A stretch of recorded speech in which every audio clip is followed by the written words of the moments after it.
আসসালামু আলাইকুম এভরিওয়ান। আজকে আমি শাহি টুকরা বানিয়ে দেখাবো। এই শাহি টুকরাটা খেতে খুবই মজা হয়। এই শাহি টুকরাটা আপনারা ইফতারিতে এই দিয়েও সার্ভ করতে পারেন। তাহলে দেখে নিন কী কী লাগছে। এখানে আমি প্লেন কেক নিয়েছি 1 পাউন্ড, আর 2 লিটার দুধ কমিয়ে হাফ লিটার বানিয়েছি, আর নিয়েছি চিনি 1 কাপ, 2 কাপ পানি শিরা করার জন্য, আর এখানে নিয়েছি কিশমিশ হাফ কাপ, আর পেস্তা কুচি হাফ কাপ, আর কেশর নিয়েছি। প্রথমে শিরাটা বানাতে হবে। শিরাটা বানানোর জন্য 2 কাপ পানি দিব, আর 1 কাপ চিনি দিব, দিয়ে নাড়াতে হবে। যখন ফুটে উঠবে তখন বুঝতে হবে যে আমার শিরাটা একেবারে রেডি হয়ে গেছে। এখন নামিয়ে নিব।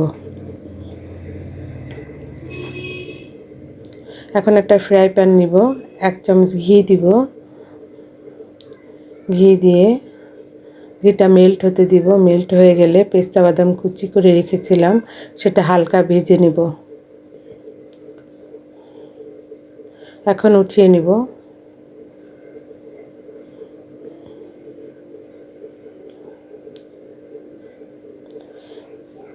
এখন কিশমিশটাও হালকা ভেজে নিতে হবে। ভেজে নিলে খেতে ভালো লাগে।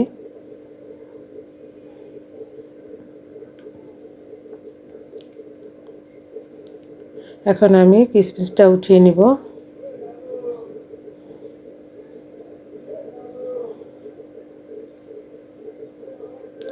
এখন একটা কড়াই নিব। কড়াইতে যে আমি 2 লিটার দুধটা কমায় হাফ লিটার বানিয়ে রেখেছি, এটার ভিতরে কেশর দিয়ে দিব 1 পিঞ্চের মতো। কেশরটা দিয়ে দুধটা জাল দিয়ে নিতে হবে। ভালো করে ফুটাই নিব।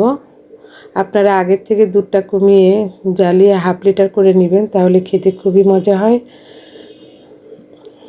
এখন আমি ছোট সাইজের প্লেন কেক নিয়েছি 2 প্যাকেট। এটা আমি চিনি শিরায় ডুবাই বাটিতে রেখে দেব।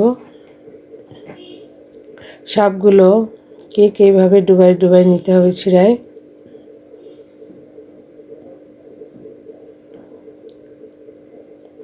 আমি ডবল পাট করে দিব।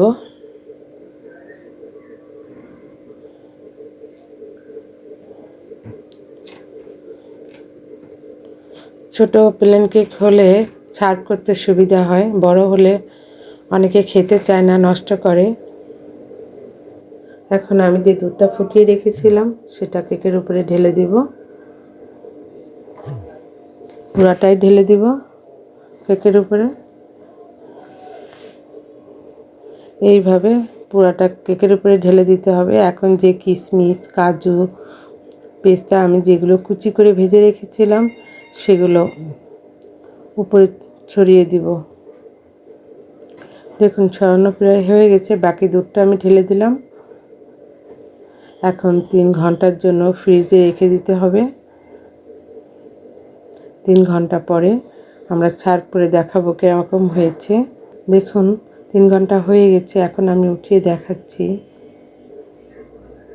দেখতে কতটা ইয়ামি লাগছে।